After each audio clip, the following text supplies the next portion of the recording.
Hey everyone, me Kevin here. In this video, I want to give a breakdown of why I actually think now is oddly a bad time to sell stocks. And I know that sounds crazy, like, what? Kevin's saying it's a bad time to sell stocks. I know. Give me a sec. Hear me out here, okay? It's too noisy out here. All right, here's the scoop. Q1 earnings are going to be good, as we've already seen. Why would Q1 be bad? January was full of hope. February, March, mostly March, was full of pull forward. Of course we're going to have good earnings. So we're probably going to have good earnings for the rest of the next 4 weeks. You know, NVIDIA is always late. Probably have good earnings, especially with comments out of Google. Hey, so far, macro keeps staying fine the way it is. We're going to keep spending. Great. So if we're not expecting bad earnings, and at the same time, Donald Trump is starting to walk back some of his tariff negativity, and he doesn't want to fire Powell, it's no surprise that we've been rocket shipping straight up since Monday. Now, what's fascinating is today we saw a little bit of a FOMO gamma squeeze. That makes sense because this morning to course members, I was like, hey, volatility has gotten really low on a lot of different stocks. Maybe now's a good time for buying options because volatility is so low, which is a great time to usually buy options because you want to buy options when volatility is low. You want to sell them when volatility is high. This is simple. So that's what we were talking about in the Alpha report this morning. Like, everything's freaking low today.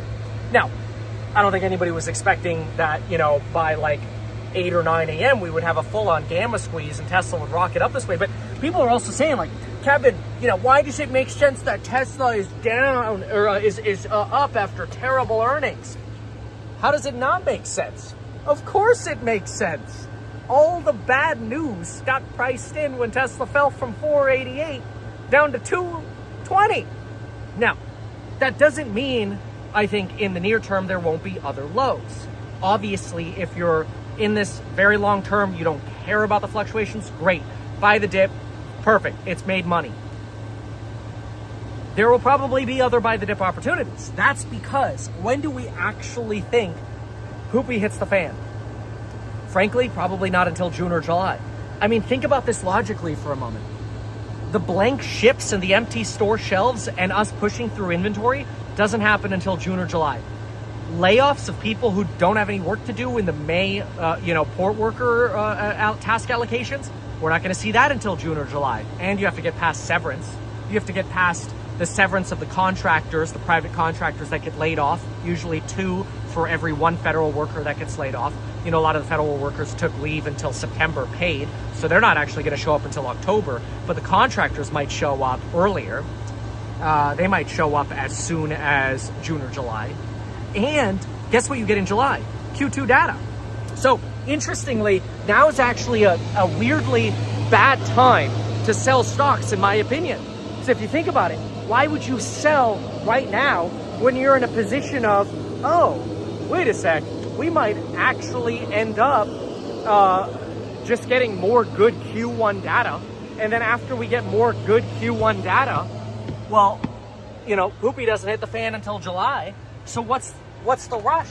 In other words, what I'm saying is, if you're looking to diversify and you want to buy some house hack stock or whatever you want to diversify into, I actually think you could, and I'm not saying you're not going to have volatility. There'll be up and down days, obviously. You know, Monday could be a red give back day, right? But I wouldn't be surprised for the next month until the next Fed meeting, things are actually quite okay. We continue to get decent Q1 earnings. We continue to be in a, you know, position of Donald Trump sort of talking about lessening the trade drama and trade warfare, which is also good. I wish I could place this somewhere. That'd be really nice. Because that's also what's happening a little bit right now, right? Donald Trump is walking back some of the drama of the trade warfare, which is totally logical. And he's getting rewarded for that in the stock market, which he loves talking about the stock market when it's up. So why not? Now, there's a downside risk. The downside risk is that gives Donald Trump more of an ego to actually keep tariffs up. And if he keeps tariffs up, well, then that July damage that we get from empty sailings continues. So look, if you're a long-term buy and hodler, who cares? Don't worry. There'll be other opportunities to buy the dip. They're coming. But if you're looking for some short-term opportunities, my guess is now's probably not the best time to sell. You might have another 4 weeks of legs, and it's very simple. Talk about Donald Trump walking back some of the tariffs, bullish. Delayed unemployment reads, bullish. Talk about the Fed will bail us out if they need to, even though that's not going to happen probably until September. Just the talk or assumption of it, bullish. Q2 earnings? Dude, we're not even through the first month of Q2 earnings. How are we going to get bad Q2 earnings numbers? We're not even going to get, interim reports that are bad. Sure, some bad numbers out of airfare. Of course, the shipping and hiring companies are starting to see it. But I don't know that the market broadly prices this stuff in until later in April. So we might temporarily have reached a bottom. Now, there are a lot of bear pieces out there, and I haven't actually been reporting on a lot of them because I'm like, I don't know, man. I mean, UBS had a horrible bear piece. There were actually some really good bear pieces where, like, if you wanted to make some bear porn videos, I've got a bunch of resources for you. But I don't think it's necessary right now because the reality is such that, hey, things might actually be quite okay for the next 4 weeks here. So pretty optimistic about that. Lauren's pulling up in the Tesla, and that means I gotta go. So I'm pretty optimistic, and obviously I get a little pessimistic when we get to the summer.